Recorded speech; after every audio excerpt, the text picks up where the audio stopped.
Yo you guys, it's Badger here. Today we are gonna have a really short and quick video. We are going to have a look at this laptop, and as you can see at this point, we have actually um, yeah, quite some nice setups here and nothing too much to complain about. Um, and also what's kind of nice to see here is that we have um,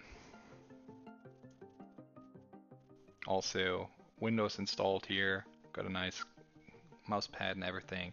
So all in all, pretty much a decent setup and not much we can complain about. And yeah, if you are looking for a cheap alternative or a cheap laptop, check this one out.